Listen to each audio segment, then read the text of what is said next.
सिन्दूरारुणविग्रहाम् त्रिनयनाम् माणिक्यमौलिस्फुरत्तारानायकशेखराम् स्मितमुखीमापीनवक्षोरुहाम् पाणिभ्यामणिपूर्णरत्नचषकम् रक्तोत्पलम् बिभ्रतीम् सौम्याम् रत्नघटस्थरक्तचरणाम् ध्यायेत्परामम्बिकाम् अरुणाम् करुणातरङ्गिताक्षीम् धृतपाशाङ्कुशपुष्पबाणचापाम् अणिमादिभिरावृताम् मयूखैरहमित्येव विभावये भवानीम् ध्यायेत्पद्मासनस्थाम् विकसितवदनाम् पद्मपत्रायताक्षीम् हेमाभाम् पीतवस्त्राम् करकलितलसद्धेम पद्माम्बराङ्गीम् सर्वालङ्कारयुक्ताम् सततमभयदाम् भक्तनम्राम् भवानीम् श्रीविद्याम् शान्तमूर्तिम् सकलसुरनुताम् सर्वसम्पत्प्रदात्रीम् सकुङ्कुमविलेपनामलिकचुम्बिकस्तूरिकाम् समन्दहसितेक्षणाम् शचरचापपाशाङ्कुशाम् अशेषजनमोहिनीमरुणमाल्यभूषाम्बराम् जपाकुसुमभासुराम् जपविधौ स्मरेदम्बिकाम् श्रीमाता श्रीमहाराज्ञी श्रीमत्सिंहासनेश्वरी चिदग्निकुण्डसम्भूता देवकार्यसमुद्यता उद्यद्भानुसहस्राभा चतुर्बाहुसमन्विता रागस्वरूपपाषाढ्या क्रोधाकाराङ्कुशोज्ज्वला मनोरूपेक्षुकोदण्डा पञ्चतन्मात्रसायका निजारुणप्रभापूरमज्जद्ब्रह्माण्डमण्डला चम्पकाशोकपुन्नागसौगन्धिकलसत्कचा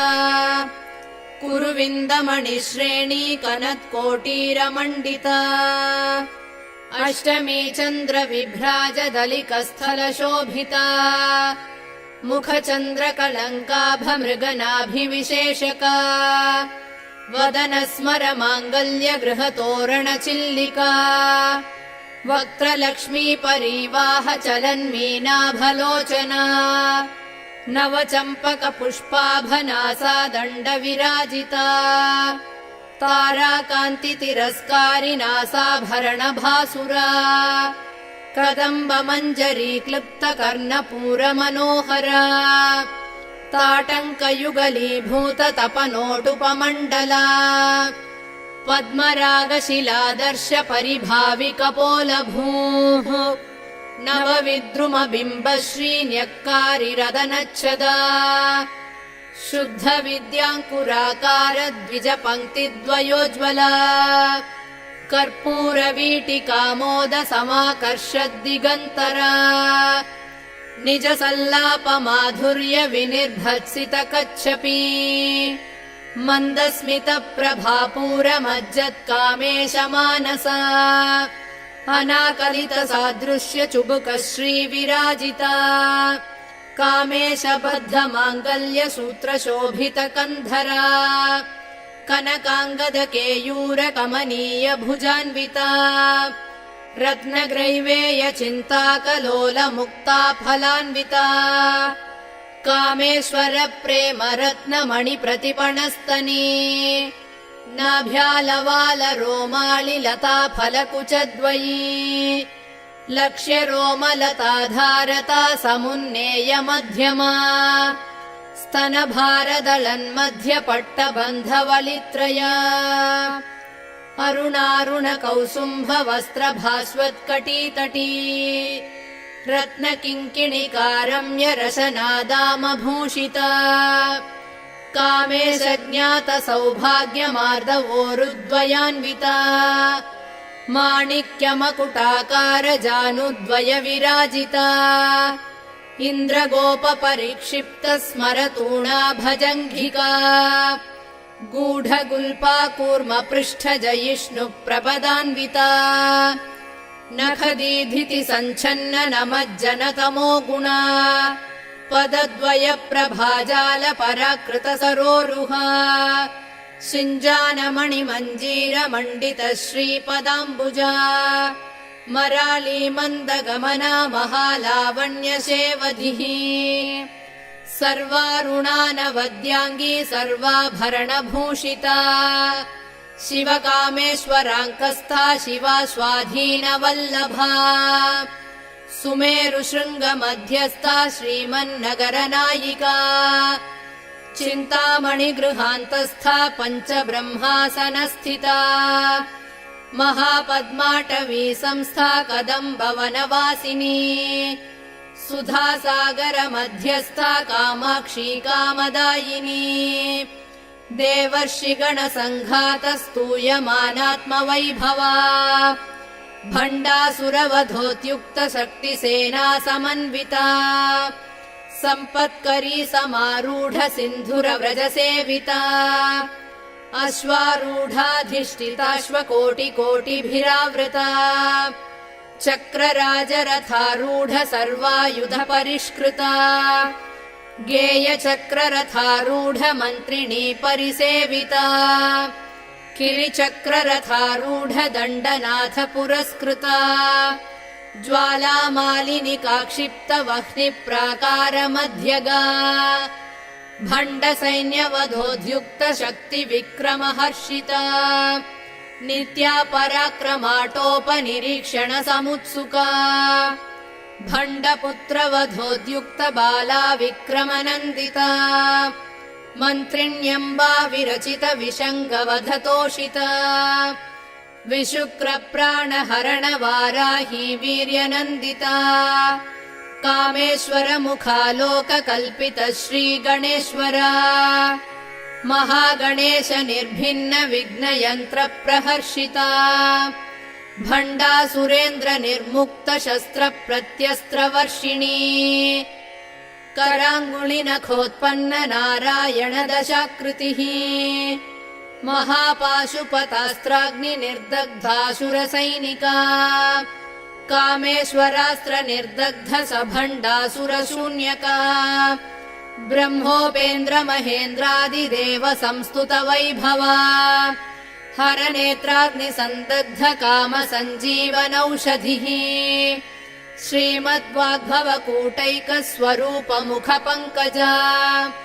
कण्ठाधक्कटिपर्यन्त मध्यकूट स्वरूपिणी शक्तिकूटैकतापन्न कट्यधोभागधारिणी मूलमन्त्रात्मिका मूलकूटत्रय कळेबरा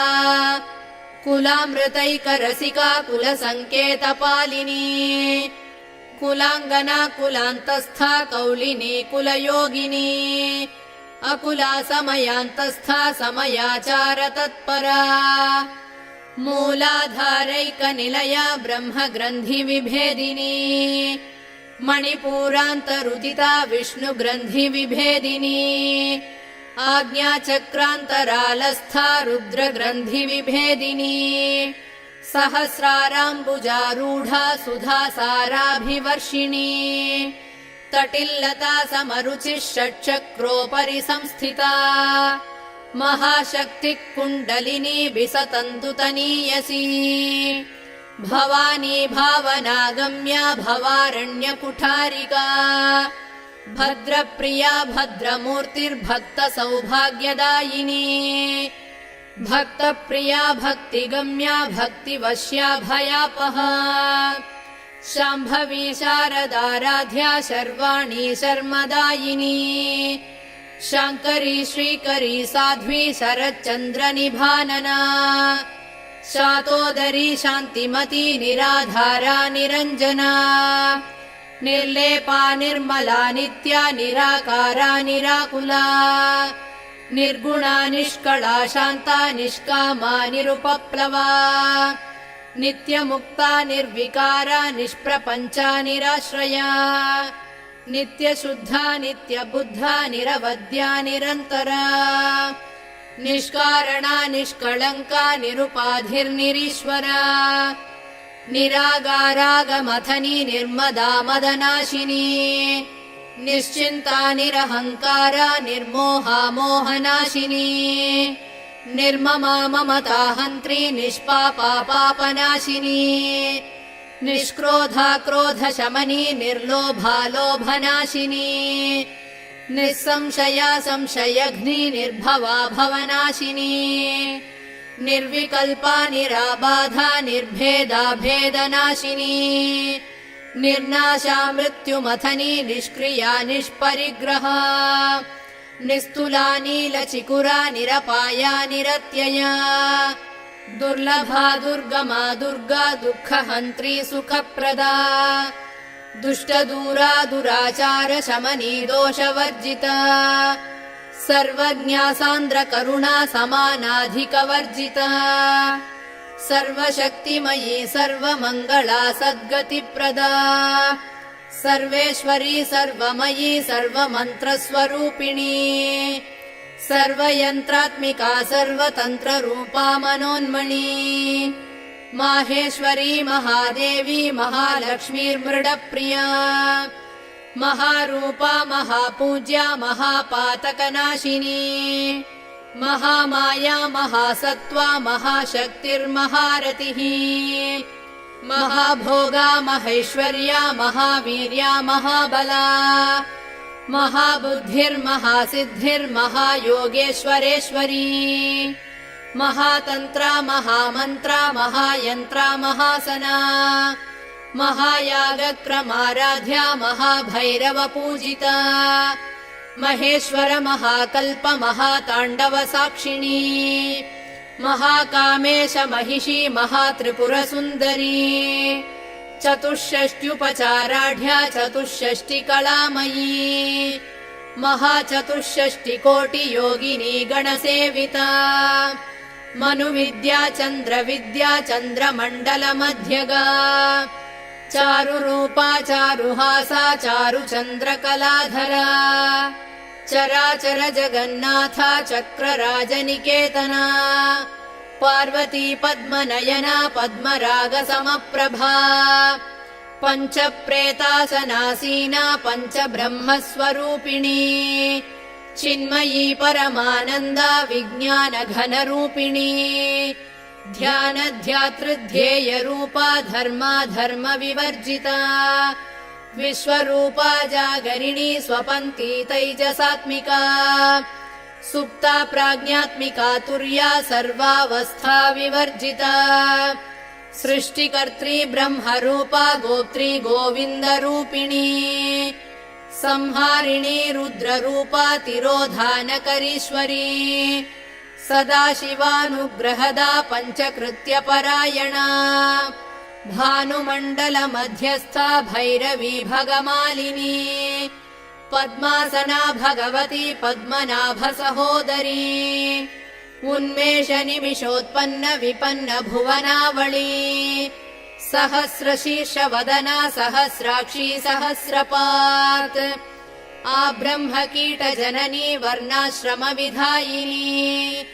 निजाज्ञारूपनिगमा पुण्या पुण्यफलप्रदा श्रुतिसीमन्तसिन्दूरीकृतपादाब्जधूलिका सकलागमसन्दोहशुक्तिसम्पुटमौक्तिका पुरुषार्थप्रदा पूर्णा भोगिनी भुवनेश्वरी अम्बिकानादिनिधना हरिब्रह्मेन्द्रसेविता नारायणी नादरूपा नामरूपविवर्जिता ह्रीङ्कारी ह्रीमती हृद्या हेयोपादेयवर्जिता राजराजार्चिता राज्ञी रम्या राजीवलोचना रञ्जनी रमणीरस्या रणत्किङ्किणिमेखला रमा राकेन्दुवदना रतिरूपा रतिप्रिया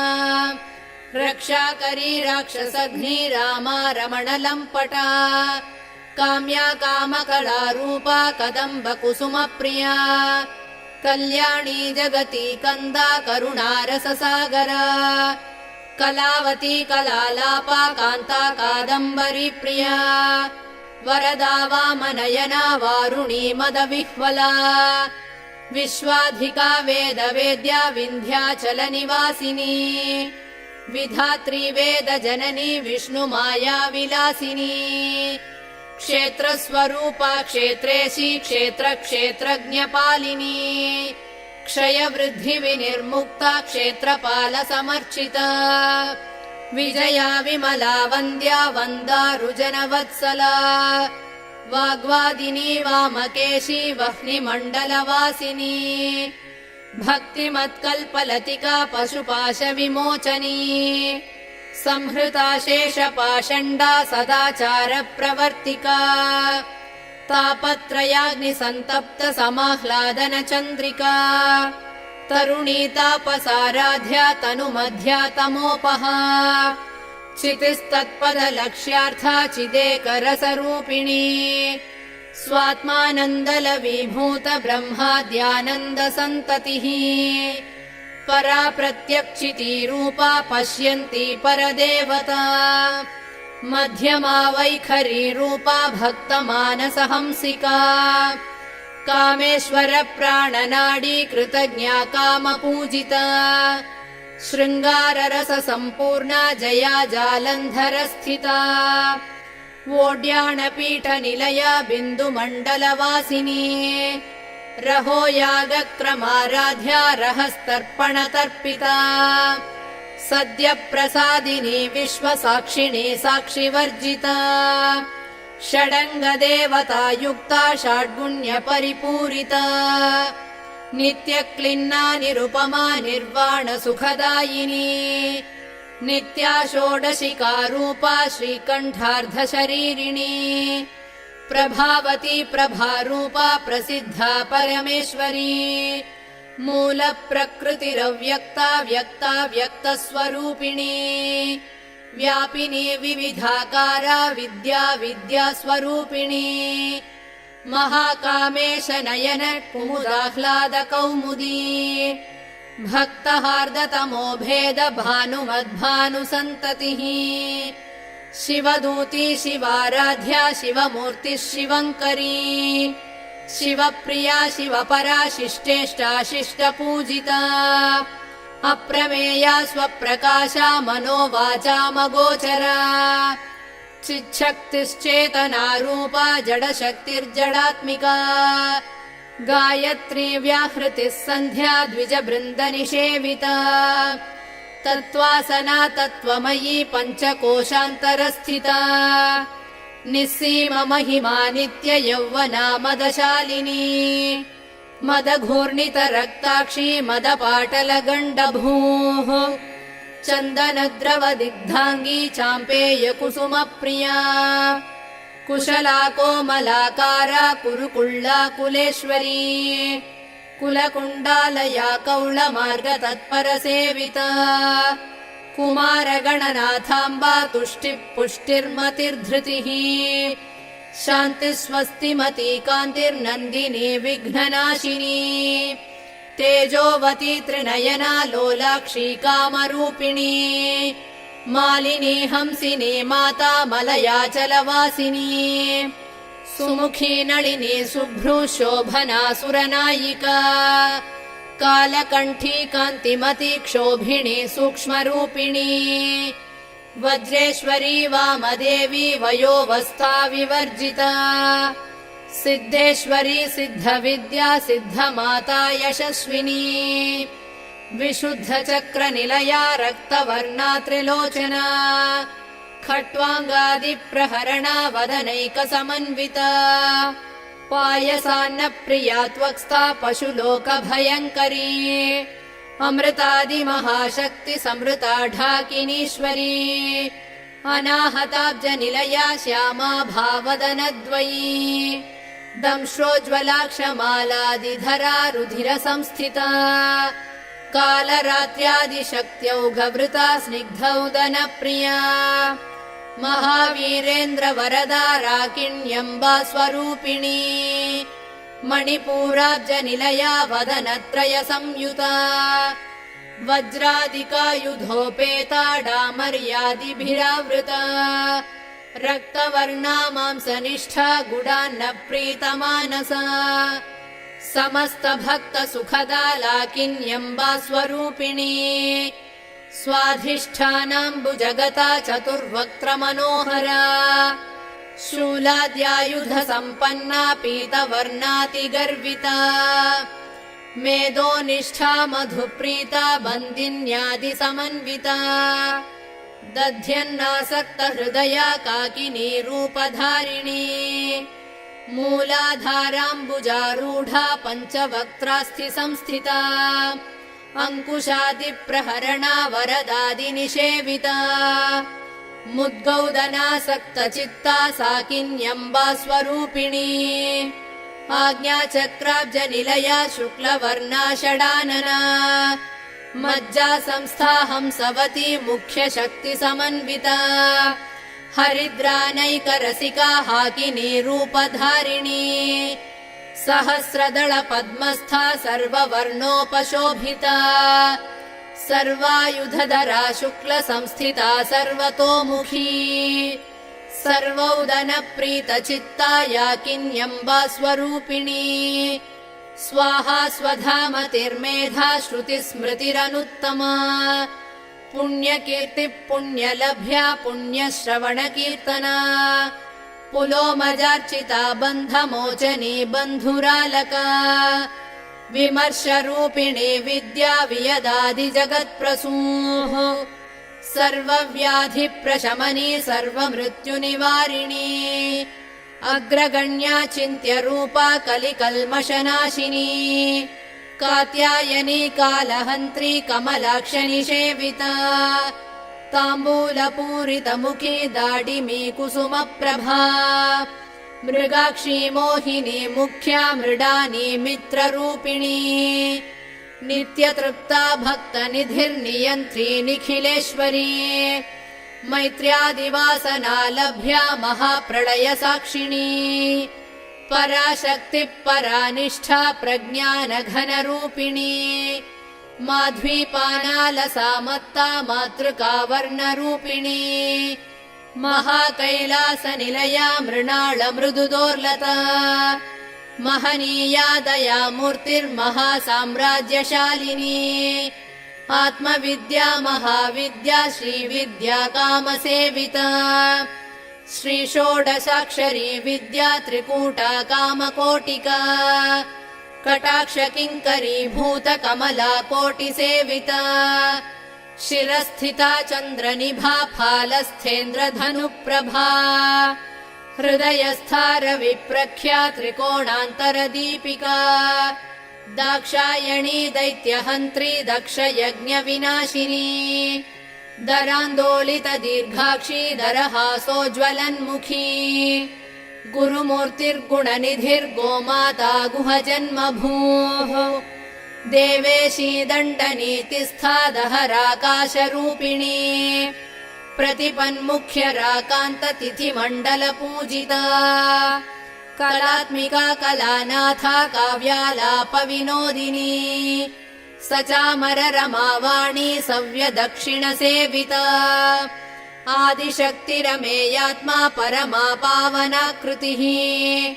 अनेककोटिब्रह्माण्ड जननी दिव्यविग्रहा क्लीङ्कारी केवला गुह्या कैवल्यपददायिनी त्रिपुरा त्रिजगद्वन्द्या त्रिमूर्तिस्त्रिदशेश्वरी त्र्यक्षरी दिव्यगन्धाढ्या सिन्दूरतिलकाञ्चिता उमा शैलेन्द्रतनया गौरी गन्धर्वसेविता विश्वगर्भा स्वर्णगर्भा वरदा वागधीश्वरी ध्यानगम्या परिच्छेद्या ज्ञानदा ज्ञानविग्रहा सर्ववेदान्तसंवेद्या सत्यानन्दस्वरूपिणी लोपामुद्रार्चिता लीला क्लुप्तब्रह्माण्डमण्डला अदृश्यादृश्यरहिता विज्ञात्री वेद्यवर्जिता योगिनी योगदा योग्या योगानन्दा युगन्धरा इच्छाशक्ति ज्ञानशक्ति क्रियाशक्ति स्वरूपिणी सर्वाधारा सुप्रतिष्ठा सदसद्रूपधारिणी अष्टमूर्तिरजा जैत्री लोकयात्रा विधायिनी एकाकिनी भूमरूपा निर्द्वैता द्वैतवर्जिता अन्नदा वसुधा वृद्धा ब्रह्मात्मैक्यस्वरूपिणी बृहती ब्राह्मणी ब्राह्मी ब्रह्मानन्दा बलिप्रिया भाषारूपा बृहत्सेना भावा भावविवर्जिता सुखाराध्या शुभकरी शोभना सुलभा गतिः राजराजेश्वरी राज्यदायिनी राज्यवल्लभा राजत्कृपा राजपीठनिवेशित निजाश्रिता राज्यलक्ष्मी कोशनाथा चतुरङ्गबलेश्वरी साम्राज्यदायिनी सत्यसन्धा सागरमेखला दीक्षिता दैत्यशमनी सर्वलोकवशङ्करी सर्वार्थदात्री सावित्री सच्चिदानन्दरूपिणी देशकाला परिच्छिन्ना सर्वगा सर्वमोहिनी सरस्वती शास्त्रमयी गुहाम्बा गुह्यरूपिणी सर्वोपाधिविनिर्मुक्ता सदा शिवपतिव्रता सम्प्रदायेश्वरी साध्वी गुरुमण्डलरूपिणी कुलोत्तीर्णा भगाराध्या माया मधुमती मही गणाम्बा गुह्यकाराध्या कोमलाङ्गी गुरुप्रिया स्वतन्त्रा सर्वतन्त्रेशी दक्षिणामूर्तिरूपिणी सनकादिसमाराध्या शिवज्ञानप्रदायिनी चित्कलानन्दकलिका प्रेमरूपा प्रियङ्करी नामपारायण प्रीता नन्दिविद्यानटेश्वरी मिथ्या जगदधिष्ठाना मुक्तिदा मुक्तिरूपिणी लास्यप्रिया लयकरी लज्जारम्भादिवन्दिता भवदा वसुधा वृष्टिः पापारण्यदवानला दौर्भाग्यतूलवातूला जराध्वान्तरविप्रभा भाग्याभिचन्द्रिका भक्तचित्तकेकि घना घना रोगपर्वतदम्भोलिर्मृत्युदारुकुठारिका महेश्वरी महाकाली महाग्रासा महाशना अपर्णा चण्डिका चण्डमुण्डासुरनिषूदिनी क्षराक्षरात्मिका सर्वलोकेशी विश्वधारिणी त्रिवर्गदात्री शुभगा त्र्यम्बका त्रिगुणात्मिका स्वर्गापवर्गदा शुद्धा जपा पुष्पनिभाकृतिः ओजोवती द्युतिधरा यज्ञरूपा प्रियव्रता दुराराध्या दुराधर्षा पाटली कुसुमप्रिया महती मेरुनिलया मन्दार कुसुमप्रिया वीराराध्या विराड्रूपा विरजा विश्वतोमुखी प्रत्यग्रूपा पराकाशा प्राणदा प्राणरूपिणी मार्ताण्डभैरवाराध्या मन्त्रिणी न्यस्तराज्यधूः त्रिपुरेशी जयत्सेना निस्त्रैगुण्या परापरा सत्यज्ञानानन्दरूपा सामरस्य परायणा कपर्दिनी कलामाला कामधुक्कामरूपिणी कलानिधिः काव्यकला रसज्ञा रससेवधिः पुष्टा पुरातना पूज्या पुष्करा पुष्करेक्षणा परञ्ज्योतिः परन्धाम परमाणुः परात्परा पाशहस्ता पाशहन्त्री परमन्त्रविभेदिनी मूर्ता मूर्ता नित्यतृप्ता मुनिमानसहंसिका सत्यव्रता सत्यरूपा सर्वान्तर्यामिनी सती ब्रह्माणि ब्रह्मजननी बहुरूपा बुधार्चिता प्रसवित्री प्रचण्डाज्ञा प्रतिष्ठा प्रकटाकृतिः प्राणेश्वरी प्राणदात्री पञ्चाशत्पीठरूपिणी विशृङ्खला विविक्तस्था वीरमाता वियत्प्रसूः मुकुन्दा मुक्तिनिलया मूलविग्रहरूपिणी भावज्ञा भवरोगघ्नी भवचक्रप्रवर्तिनी छन्दस्सारा शास्त्रसारा मन्त्रसारा तलोदरी उदारकीर्तिरुद्दाम वैभवावर्णरूपिणी जन्म मृत्युजरा तप्त जन विश्रान्तिदायिनी सर्वोपनिषदुद्घुष्टा शान्त्यतीत कलात्मिका गम्भीरा गगनान्तस्था गर्विता गानलोलुपा कल्पनारहिता काष्ठा कान्ता कान्तार्धविग्रह कार्यकारणनिर्मुक्ता कामकेलितरङ्गिता कनत्कनकताटङ्गा लीला विग्रहधारिणी अजाक्षय विनिर्मुक्ता मुग्धा क्षिप्रप्रसादिनी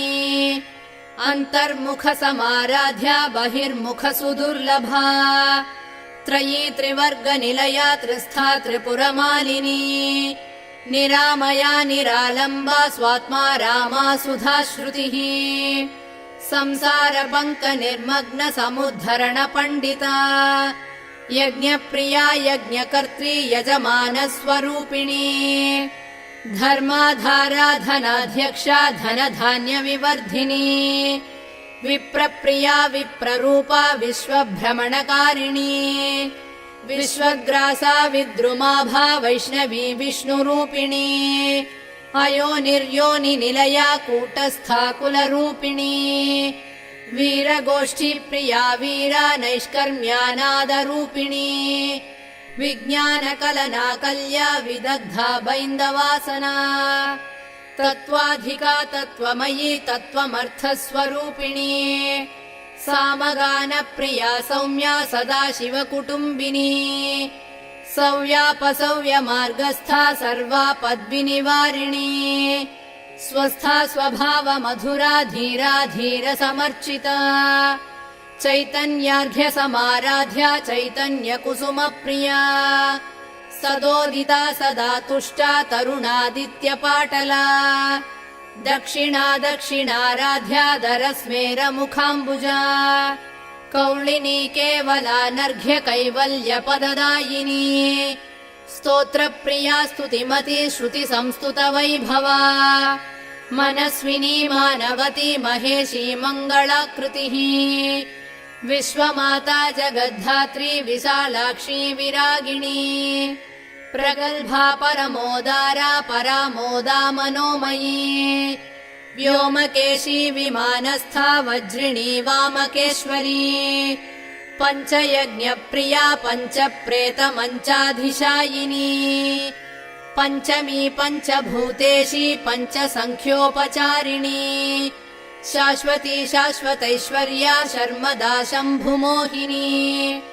धराधरसुता धन्या धर्मिणी धर्मवर्धिनी लोकातीता गुणातीता सर्वातीता शमात्मिका बन्धूककुसुमप्रख्या बाला लीला विनोदिनी सुमङ्गली सुखकरी सुवेशाढ्या सुवासिनी सुवासिन्यर्चनप्रीता शोभना शुद्धमानसा बिन्दुतर्पणसन्तुष्टा पूर्वजा त्रिपुराम्बिका दशमुद्रा समाराध्या त्रिपुरा श्रीवशङ्करी ज्ञानमुद्रा ज्ञानगम्या ज्ञानज्ञेयस्वरूपिणी योनिमुद्रा त्रिखण्डेशी त्रिगुणाम्बा त्रिकोणगा अनघाद्भुतचारित्रा वाञ्छितार्थप्रदायिनी अभ्यासातिशयज्ञाता षडध्वातीतरूपिणी अव्याजकरुणामूर्तिरज्ञानध्वान्तदीपिका आबालगोपविदिता सर्वानुल्लङ्घ्य शासना श्रीचक्रराजनिलया श्रीमत्त्रिपुरसुन्दरी श्रीशिवा शिवशक्त्यैक्यरूपिणी ललिताम्बिका एवं श्रीललिता देव्या नाम्नां साहस्रकं जगुः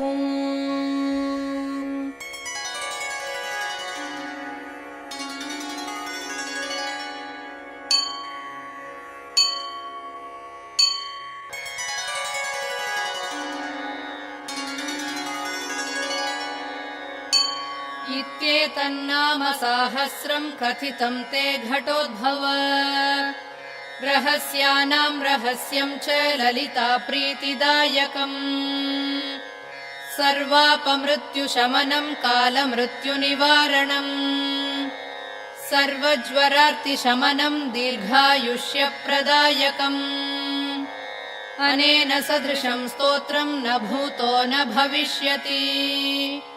सर्वरोगप्रशमनं सर्वसम्पत्प्रवर्धनम् पुत्रप्रथमपुत्राणाम् पुरुषार्थप्रदायकम् इदम् विशेषात् श्रीदेव्या स्तोत्रम् प्रीतिविधायकम् जपेन्नित्यम् प्रयत्नेन ललितोपास्ति तत्परः प्रातः स्नात्वा विधानेन सन्ध्याकर्म समाप्य च पूजागृहम् ततो गत्वा चक्रराजम् समर्चयेत् विद्याम् जपेत् सहस्रम् वा 300 शतमेन वा रहस्य नाम साहस्रम् इदम् पश्चात् पठेन्नरः जन्म मध्ये सकृच्चापि य एतत् पठते सुधीः तस्य पुण्यफलम् वक्ष्ये शृणु त्वम् कुम्भसम्भव गङ्गादि सर्वतीर्थेषु यस्नायात् कोटिजन्मसु कोटिलिङ्गप्रतिष्ठाम् च यः कुर्यादविमुक्तके कुरुक्षेत्रे तु यो दद्यात् कोटिवारम् रविग्रहे कोटिः सुवर्णभाराणाम् श्रोत्रियेषु द्विजन्मसु यः कोटिम् हयमेधानामाहरेद्गाङ्गरोधसी आचरेत् कूपकोटिर्यो निर्जले मरुभूतले दुर्भिक्षे यः प्रतिदिनम् कोटिब्राह्मणभोजनम् श्रद्धया परया कुर्यात् सहस्रपरिवत्सरान् तत्पुण्यम् कोटिगुणितम् भवेत् पुण्यमनुत्तमम् रहस्य नाम साहस्रे नाम्नोऽप्येकस्य कीर्तनात् रहस्य नाम साहस्रे नामैकमपि यः पठेत् तस्य पापानि नश्यन्ति महान्त्यपि न संशयः नित्यकर्माननुष्ठानान् निषिद्धकरणादपि यत्पापम् जायते पुंसाम् तत्सर्वम् नश्यति ध्रुवम् बहुनात्र किमुक्तेन शृणु त्वम् कलशीसुत अत्रैकनाम्नो या शक्तिः पातकानाम् निवर्तने तन्निवर्त्यमघम् कर्तुम् नालम् लोकाश्चतुर्दश यस्त्यक्त्वा नाम साहस्रम् पापहानिमभीप्सति स हि शीतनिवृत्त्यर्थम् हिमशैलम् निषेवते भक्तो यः कीर्तयेन्नित्यम् इदम् नाम सहस्रकम् तस्मै श्रीललिता देवी प्रीताभीष्टम् प्रयच्छति अकीर्तयन्निदम् स्तोत्रम् कथम् भक्तो भविष्यति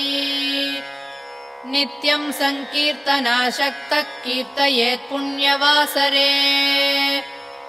सङ्क्रान्तौ विषुवे चैव स्वजन्मतृतये यने नवम्याम् वा चतुर्दश्याम् सितायाम् शुक्रवासरे कीर्तयेन्नाम साहस्रम् पौर्णमास्याम् विशेषतः पौर्णमास्याम् चन्द्रबिम्बे ध्यात्वा श्रीललिताम्बिकाम्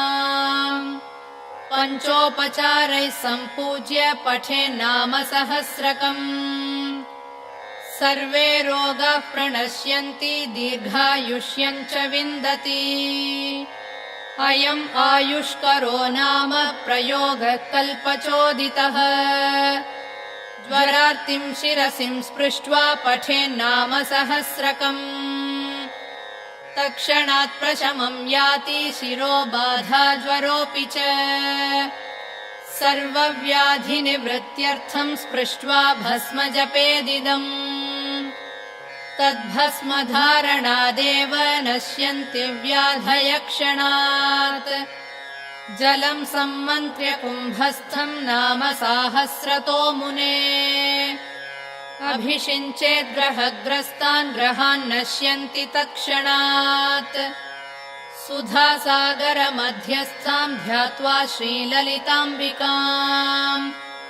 यः पठेन्नाम साहस्रम् विषम् तस्य विनश्यति वन्द्यानाम् पुत्रलाभाय नाम साहस्रमन्त्रितम् नवनीतं प्रदद्यातु पुत्रलाभो भवेद्ध्रुवम् देव्या पाशेन सम्बद्धा मा कृष्णामङ्कुशेन च ध्यात्वाभीष्टां स्त्रियं रात्रौ जपेन्नाम सहस्रकम् आयाति स्वसमीपं सा यद्यत्यन्तःपुरं गता राजाकर्षणकामश्चेद्राजा वसधदिङ्मुखः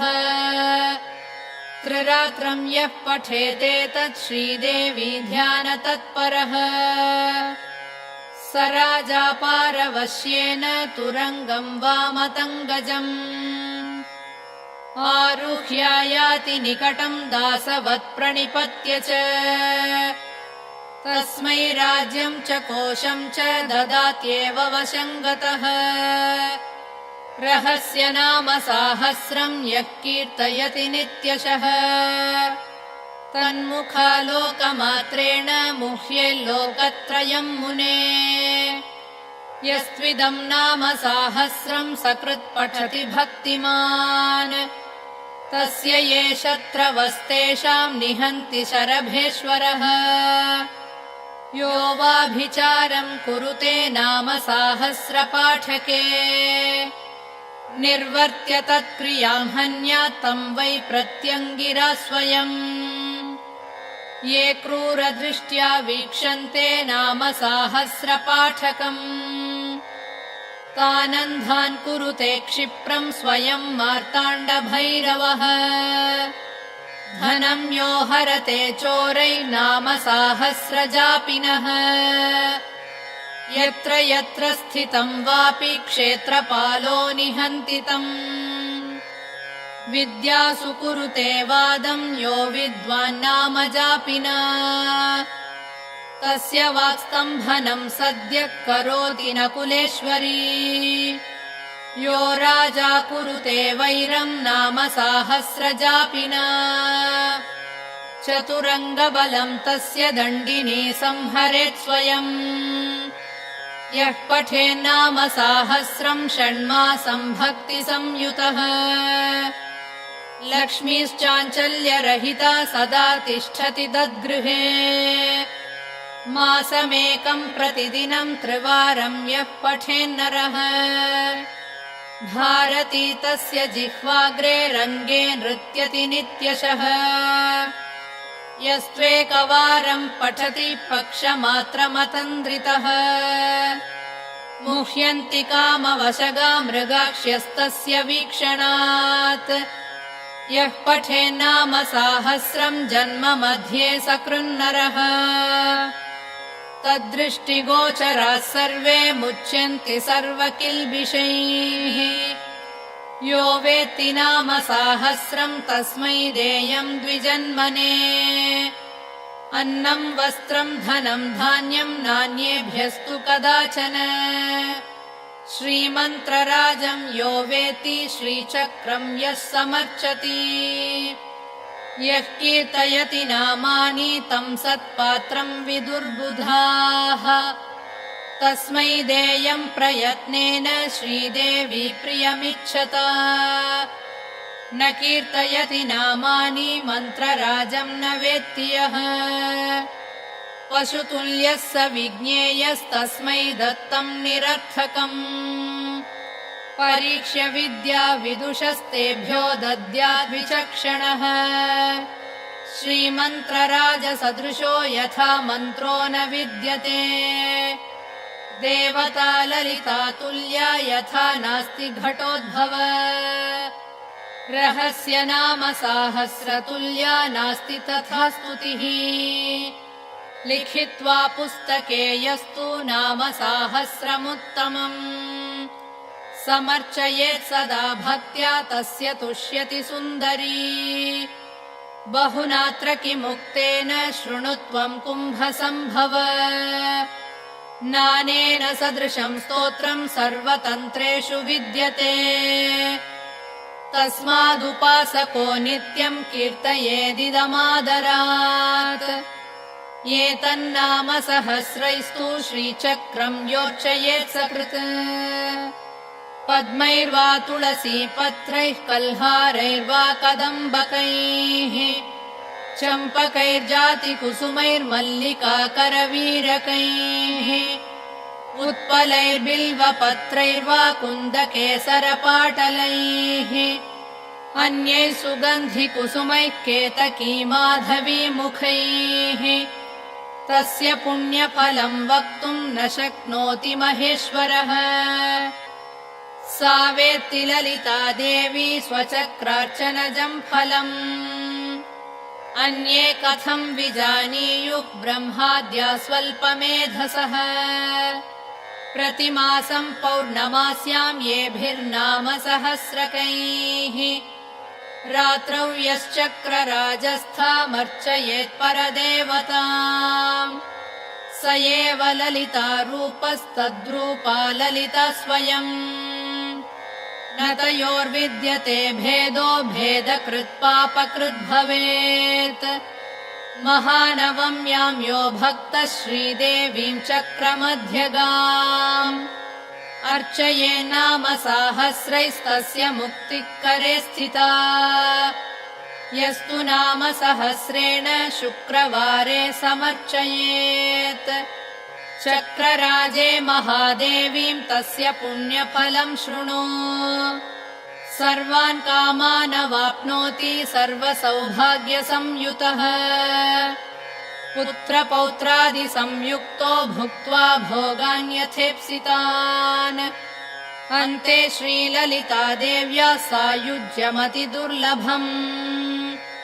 प्रार्थनीयं शिवाद्यैश्च प्राप्नोत्येव न संशयः।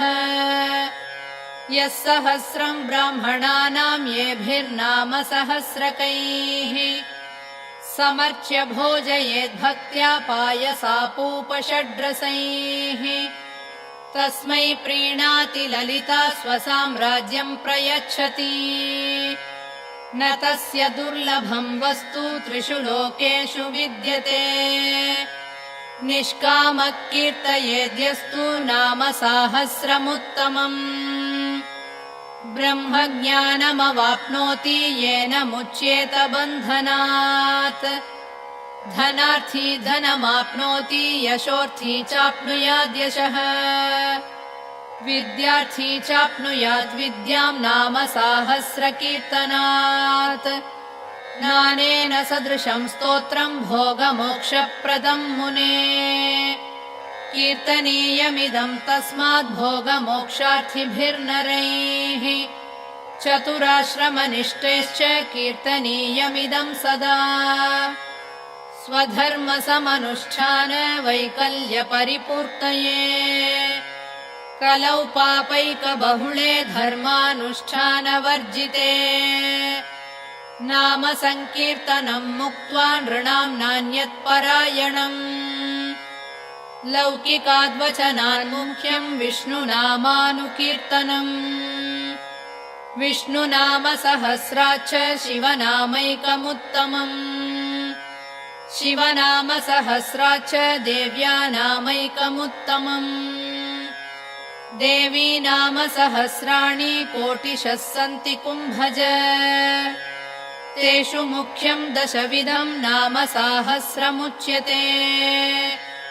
गंगा भवानी गायत्री काली लक्ष्मी सरस्वती राजराजेश्वरी बाला श्यामला ललिता दश। रहस्य नाम साहस्रम् इदं शस्तं दशस्वपि तस्मात् संकीर्तयेन्नित्यं कलिदोषनिवृत्तये। मुख्यं श्रीमातृनामेति न जानन्ति विमोहिताः। विष्णुनाम परः केचित् शिवनाम परः परे। न कश्चिदपि लोकेषु ललिता नाम तत्परः। यश्चान्यदेवता नाम कीर्तनं कोटिजन्मसु तस्यैव भवति श्रद्धा श्रीदेवी नाम कीर्तने। चरमे जन्मनि यथा श्रीविद्योपासको भवेत् नाम साहस्रपाठश्च तथा चरमजन्मनि। यथैव विरला लोके श्रीविद्याचारवेदिनः तथैव विरला लोके नाम साहस्रपाठकाः मन्त्रराजजपं चैव चक्रराजार्चनं तथा रहस्य नाम पाठस्य नाल्पस्य तपसः फलम् आपठन्नाम साहस्रं प्रीणयेद्यो महेश्वरीम् स चक्षुषा विना रूपं पश्येदेव विमूढधीः रहस्य नाम साहस्रं त्यक्त्वा यः सिद्धिकामुकः स भोजनं विना नूनं क्षुन्निवृत्तिमभीप्सति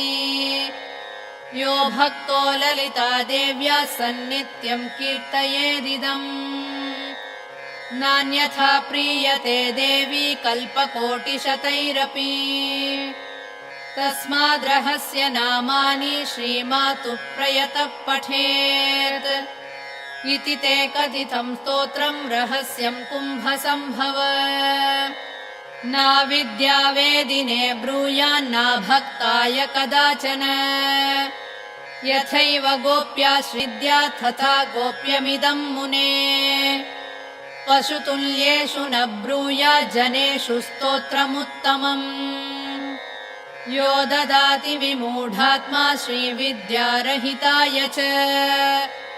तस्मै कुप्यन्ति योगिन्यः सोऽनर्थः सुमहान् स्मृतः रहस्य नाम साहस्रं तस्मात् सङ्गोपयेदिदम्